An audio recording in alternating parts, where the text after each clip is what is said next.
Asian migrants trying to cross the border from Mexico is rising. Secretary Johnson, I don't have to tell you, those are all serious holes in our national safety net. Yeah, there are a couple of things, Chris. First, our U.S. military, along with our international partners, as we speak, is taking back territory from ISIL in Iraq, Syria. We've taken out a number of the leaders, those focused on external attacks. You're correct to note the number of open pending investigations by the FBI here in the homeland. The FBI has become pretty good when it comes to their counterterrorism capability, detecting these types of things. Aviation security, TSA is actually stronger now, in my view, than it was a year ago after those horrible IG test results. As you know, we replaced the TSA administrator, hired a new one, Pete Neppinger, who's doing a terrific job. We were challenged earlier this summer. Wait times have been reduced, but we have not shortcut aviation security, and we're investing in more aviation security technology and more TSOs. In terms of the southwest border, I just recently asked our people to focus on immigrants coming illegally from other hemispheres, from the Middle East and so forth, to detect them and block them before they even get to the homeland, working with governments in South America, Central America, to prevent that from happening. You're correct that we're seeing illegal migrants coming from Africa, coming from the Middle East, and we're doubling down on preventing that from happening before they even reach the southwest border.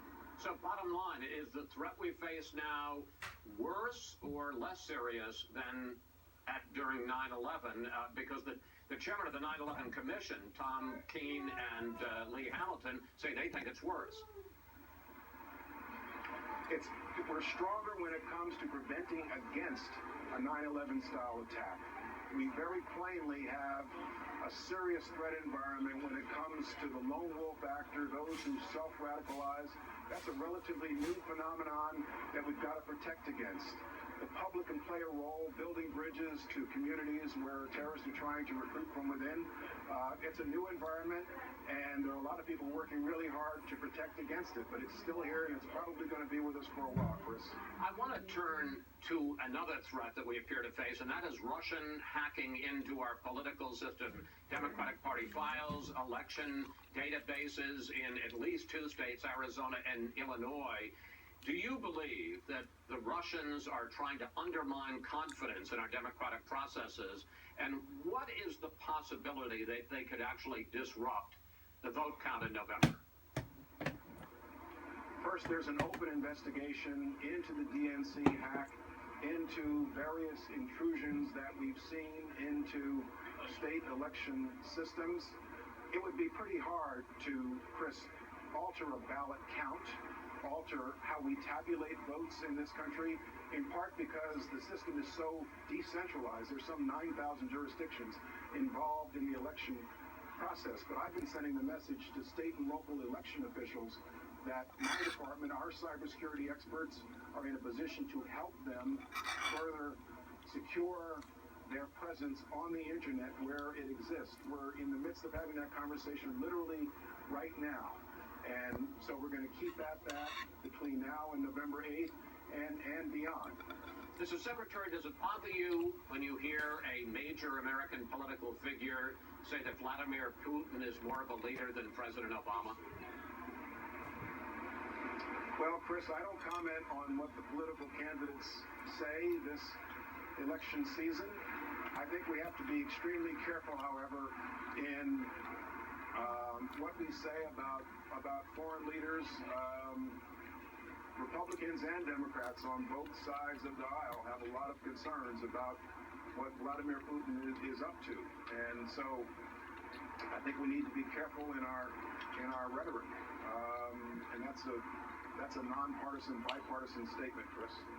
Let me ask you about another nonpartisan, bipartisan issue. In July of last year, you stopped using your government computer for personal emails, and you banned all Homeland Security officials from doing the same.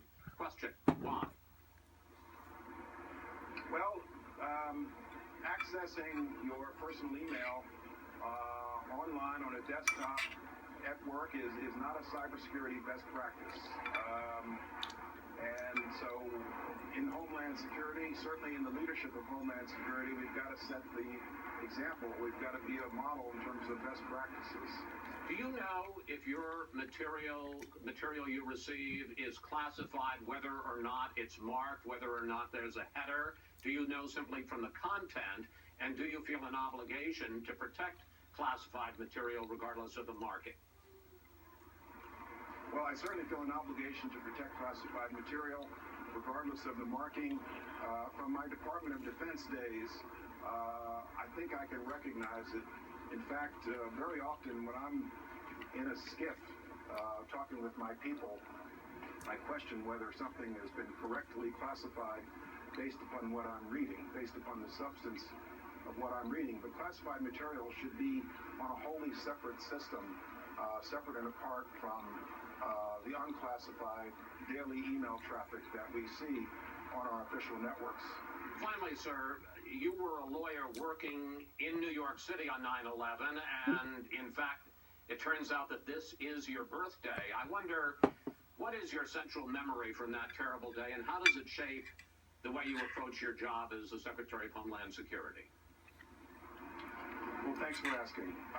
I was a lawyer in private law practice here in Manhattan on 9/11/2001. I had just left the Pentagon 9 months earlier as General Counsel of the Air Force. And I recall, first of all, everybody remembers the weather that day, how beautiful it was. I recall, frankly, a real feeling of guilt that I had left public service. I wanted to be back at the Pentagon where it was going to be all hands on deck.